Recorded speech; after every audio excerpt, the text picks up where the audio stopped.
very much for both of you, Neil and Scott, for giving us here the time at Reel In Films to talk about Shot in the Arm, an amazing documentary that I hope that when everybody sees it, understands how important these issues are. So I wanted to start off with Scott and then with Neil. What inspired you both to just bring this information to the people? Sure. It started humbly enough in 2019 when I saw record-breaking measles outbreaks in a few pockets around the country and around the world.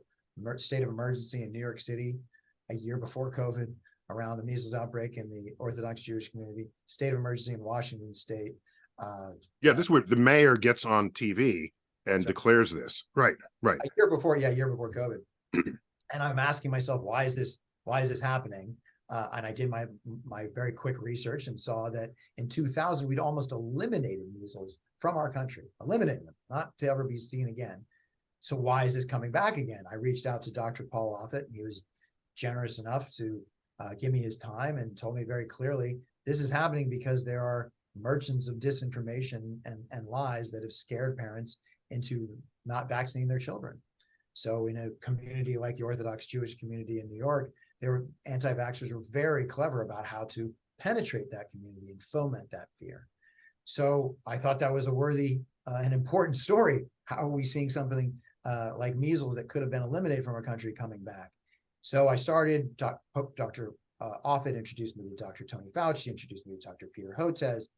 But also the way that I like to make a film, I want to show both sides of the conversation. So who are these people that Paul Offit is talking about that is fomenting the disinformation? So I filmed with those people as well.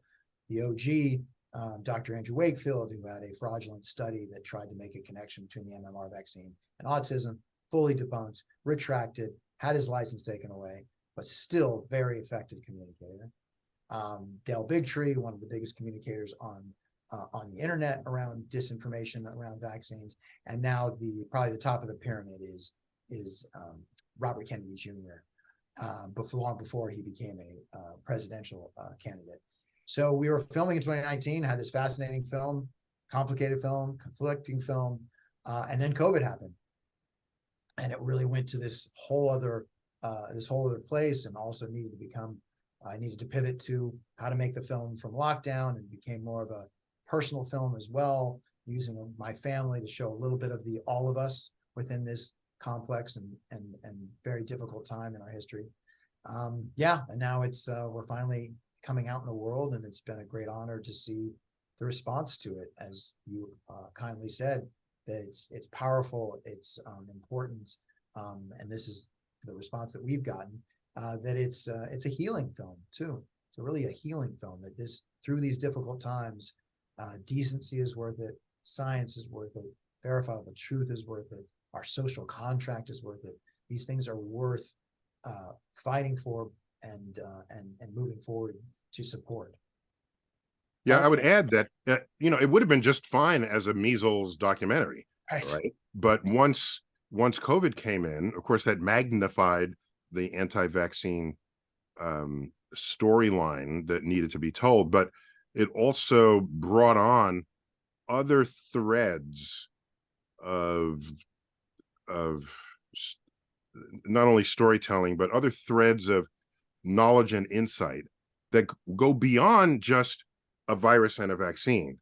It's how do you trust information, scientific information? What does it mean to distrust an institution?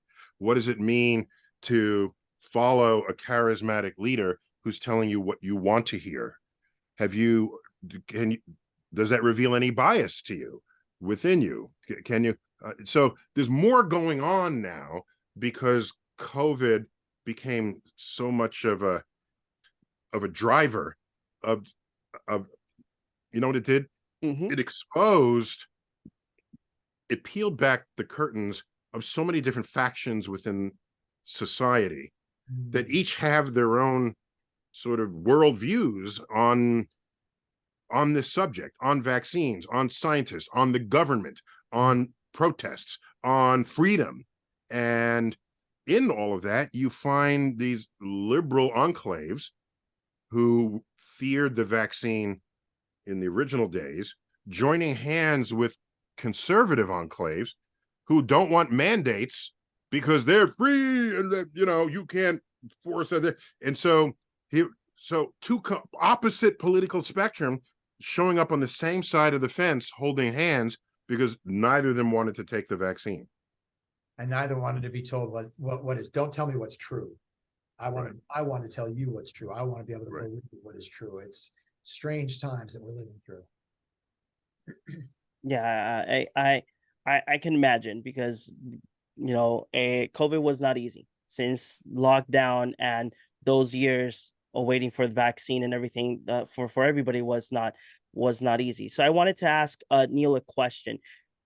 We usually see you talking about the cosmos, space, and now we're here, you as an executive producer for Shot in the Arm. So besides the fact that you wanted to I imagine inform people with the correct information, what actually caught your attention of this film?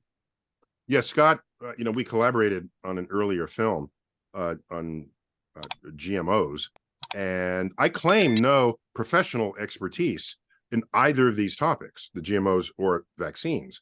Of course, I know what any informed person would know, but I'm not interviewed for this film. All right. That's not where my expertise is. My expertise, were I to declare it, is in my life experience communicating complex scientific issues to a public that might be skeptical, that might be disinterested, that might already have their trusted sources, but those trusted sources are feeding them what they want to hear because the search algorithm knows that. I have awareness and sensitivities in those realms. And Scott came to me for that reason. He doesn't need me to help him tell the story. He's a filmmaker, for goodness sake. All right. He doesn't need that, but he was trying to communicate science issues. And I originally came on as a script consultant, and then no good deed goes unpunished. And I was graduated to executive producer, just given how engaged I was in the project, offering advice. Not all, he didn't take all my advice, but most of it for sure. Advice on the sequencing of content. Maybe this part needs a little more support. Do you put it in the narration, or do you add a little graphic? And you have to build the graphic, or does it pre-exist? Little things like that. Tighten it up. Yeah, so that it's not just a heartwarming story. There's real science and learning and enlightenment that can happen right alongside it. Okay. So, Scott, I wanted to know, being the fact that this started as a measles documentary and then it shifted due to COVID, how challenging it was to acquire, that would be the correct term, to acquire the information, to acquire the videos, how challenging that was for you as a filmmaker. From lockdown. And from lockdown, exactly. From lockdown. Yes. I mean, I don't want anybody to feel sorry for me or anything, but yeah, sure. Lockdown was a heck of a bump in the road in this journey of making the film. But we tried to make some lemonade out of those lemons and include film from lockdown, include my family in it, and their journey through COVID. My wife is a high school teacher in Compton, and so we have that sub story of watching her trying to teach her children and watching the students those young students teaching their young siblings. And so we tried to make the best of the situation with the technology that we had. And by the way, it's his own family. And initially you say, well, that's kind of lazy. That's kind of, there's some first thoughts one might have, but you watch just a couple of minutes of it. And it's wait a minute, I did that. I felt that. I had that same attitude. I wondered that same thing about these kids who are not in school, and the teacher, and the Zoom calls, and so all of a sudden, Scott's family became every family. And so that I wasn't even thinking about Scott after a minute of watching that family dynamic. This is like, could have been anybody's family. And we see some families from the nurses. One of them couldn't clean up after the kids. All right. And you just see this picture of the floor filled with toys. As anyone who's raised kids knows, you got to stay vigilant cleaning up after that, because otherwise you'll die walking to the bathroom at night. It's trying to cross. One of my favorites is Karen Ernst trying to do her podcast remotely, and her video glitches because of her bandwidth, and she yells at her son who's playing video games. He's like, come on, you got to get off the computer. I need the bandwidth. And then she cuts back and she also says, and put some pants on. He's real. Yeah, it's just real. Yeah, you can't script that, right? That's just life. So yeah, so it was thank you for pointing that out. It Yeah. was it was an honor, and the response, as Neil has pointed out, it's been humbling. It's been really emotional to see people relate to the all of us in this. So my final question will be for both of you. In a few words, how would you describe Shot in the Arm? Oh God, that's always a hard one. Shot in the Arm is a movie that is about vaccine hesitancy, the history of vaccines, and public health as the text. But what I want to point out to the audience is the subtext. And the subtext is the fragility of things like our democratic system, our social contract, decency, that are under assault because of misinformation, disinformation, merchants who are very, very good at communicating and not just corrupt, but are corroding our relationship to these important institutions. Was that one sentence? You didn't say one sentence. You can't tell a documentarian who made a 90-minute movie to then summarize it in one sentence. Otherwise, it would have been a one-sentence movie.